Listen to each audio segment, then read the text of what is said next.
Just asked him how I did it. I got out the limo, grabbed her hand, went upstairs and fucked her. He was with her. What the fuck are they doing?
account is set up is that I have a trust fund and I have a savings account. All white, all white, all white.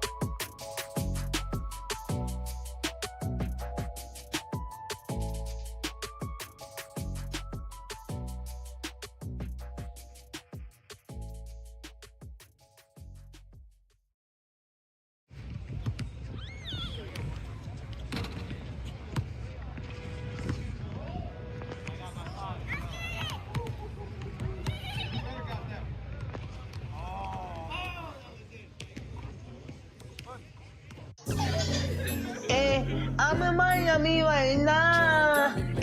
I'm in Miami right now. I've been after your file. I'm on Ocean Drive. I'm in Miami. In Miami right now. I've been after your file right now. On Ocean Drive right now. That's on my mama. I'm in Miami.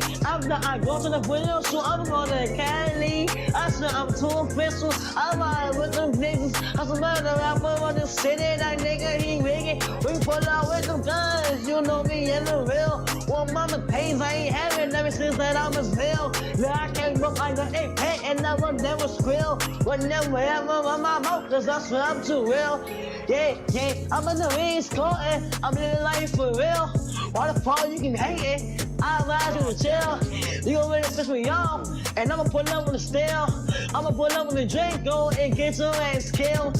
Man, stop camming, cause I'm fucking wicked. I pull up to your city, tell me your location, bitches. You know we fuck that shit. My youngest know you killing. I wanna grind, got money on my mind, no money on my wrist, so I can tell the time. You know I'm rapping the job and I'm trying to eat. All around the world I'm doing shows, I really come to eat. They tryna play on me, I swear I do my shit. Remember times I was poor and I ain't had shit. Every day I'm just riding by the same outfit. I done came up, I'm switching cars, now I'm switching shit. These niggas mad at me, they wanna kill me. I'm in Miami right now, I'm off of South Beach. I'm living large, I'm living life. They know me, wanna take my life. Yeah, it's on my mama. I'm in Miami, I'm out there doing this video shooting on the Cali. I'm on my mama, and I'm in Miami right now. I'm in the 305, yeah, I'm on Ocean Drive. Pull up with a red car, my life is on now. They wanna play with me, they wanna clone me. I'm bad bitch, Latino, she wanna sleep with me. I'm in the 305 right now. I'm in Miami right now. On Ocean Drive right now. I'm in Miami right now. I'm in Miami. I'm in the 305. I'm in Miami. I'm in the 305. I'm in Miami. I'm in the 305. I'm in Miami. I'm in the 305. I'm in Miami right now. Yeah, I'm on Ocean Drive. I'm in Miami right now. Yeah, I'm on Ocean Drive. Yeah, and the front car. That's all look at me. I'm the youngest in the game. You can't beat me. Cause I'm that nigga from the bottom. No, I will never change. Diamonds on my hoodie. I got diamonds on my chain. I'm in this song. No, that's right. Ain't no game. Yeah. In Miami right now. And the 305. Yeah.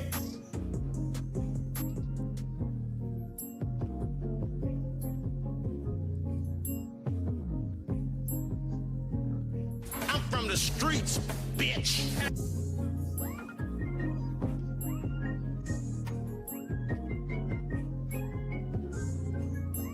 11 seconds left in the half. KD to beat the buzzer with the layup. But it all started with the Okogie rebound. Final 3 seconds. Step between the whole roster. Are you kidding me? That should count for more than 2 points. Look at him shrugging. I'm an alien.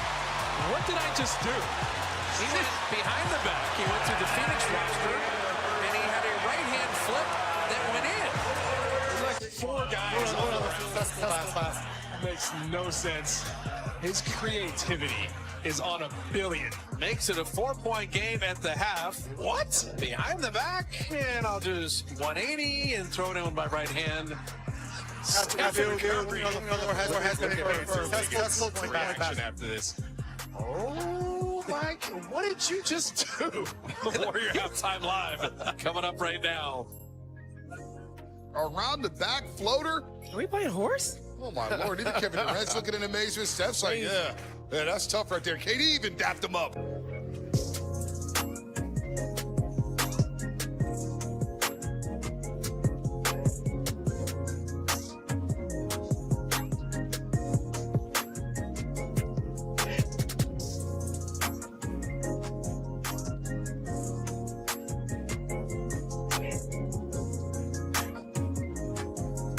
Late night crew.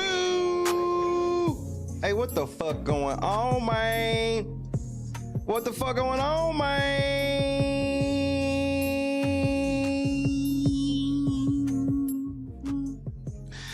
It is day number 364, if you didn't already know.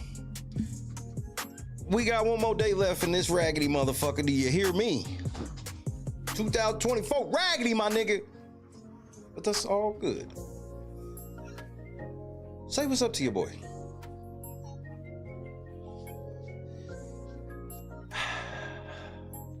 Jay-Z, oh Jay-Z, you got some explaining to do.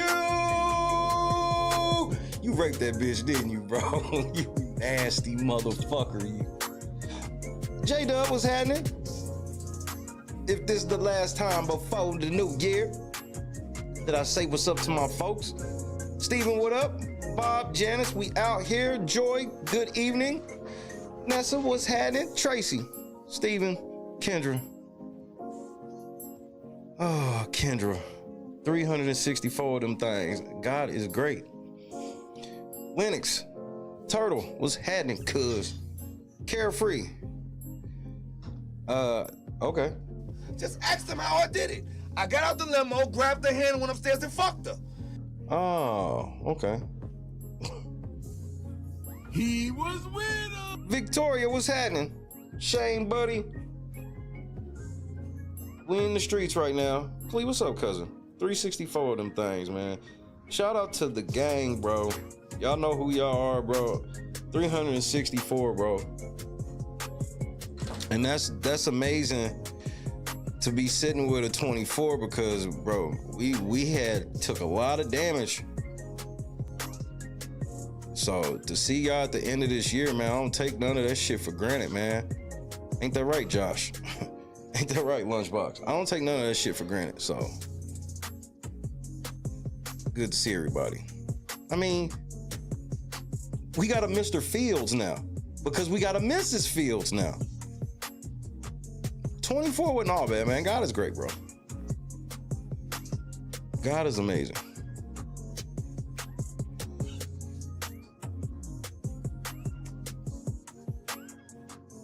This has just been one crazy whirlwind of a weekend.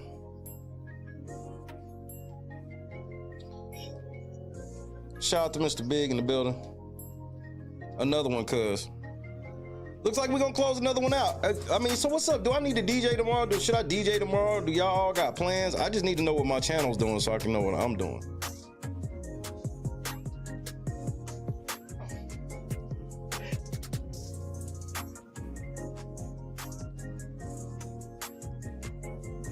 I'm living large, I'm living life. They hating on me. Boys, this in my hood, yeah. Jay-Z about to be so mad at me this evening, and I just don't give a fuck, bro. I just don't care, bro. He about to be mad. And that's okay, man. I know you gonna be mad. You always mad, Jay.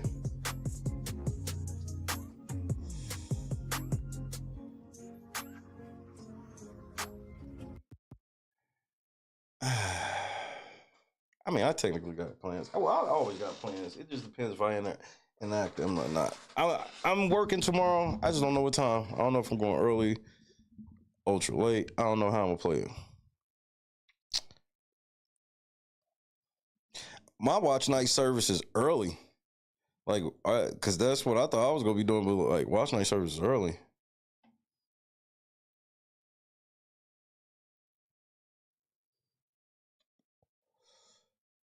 Early.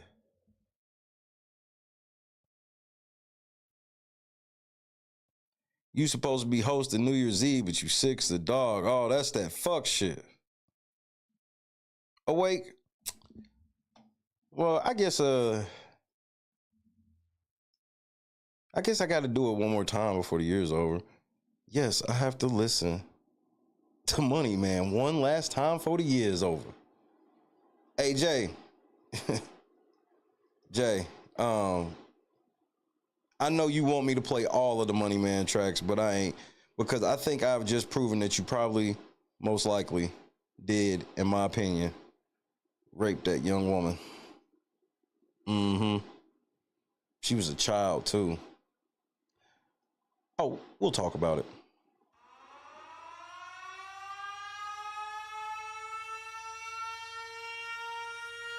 Come on, Joy, get better. You got time.